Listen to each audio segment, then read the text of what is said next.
परवाच्या व्हिडिओमध्ये मी तुम्हाला सांगितलं होतं की आमच्या गावची यात्रा आहे आणि आमच्या गावच्या यात्रेसाठी आम्ही गावी चाललेलो आहोत।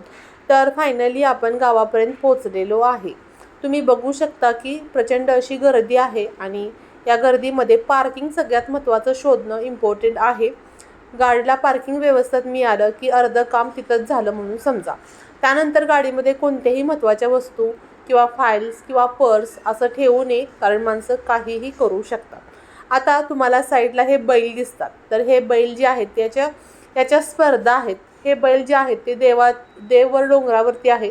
तर हे बैल डोंगरावरती अगदी 2-3 मिनिटांमध्ये 4 मिनिटांमध्ये इतक्या फास्टली पळत जातात।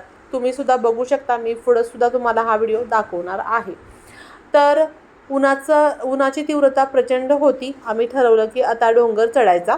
तर आम्ही घरातले सर्वजण एकत्र जमा झालो होतो आणि डोंगर चढायला आम्ही सुरुवात केली। तर पायी पायी चढण्यात मजाच कुछ और आहे आणि फायनली आम्ही दर्ग्याजवळ पोहोचलो। तुम्हाला वर दिसतंय किती गर्दी आहे। तर आता आपण आतमध्ये दर्ग्यामध्ये जाऊयात। मुलं होती सोबत, त्यामुळे त्यांना घेऊन व्यवस्थित जाणं सुद्धा गरजेचं होतं, कारण नारळ वगैरे खालीच त्यांनी फोडलेले होते, तर ते पायात लागण्याची सुद्धा शक्यता होती।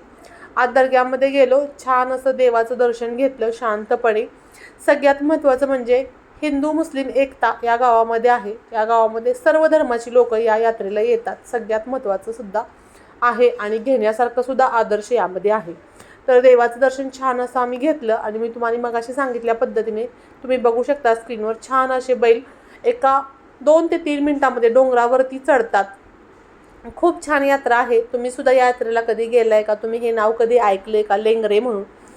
असेल ऐकलं तर मला कमेंट्स बॉक्समध्ये कमेंट्स करायला विसरू नका। ही माहिती तुम्हाला कशी वाटली हेही सांगायला विसरू नका। पुन्हा भेटू नवीन रेसिपी किंवा व्लॉग सोबत। Bye bye.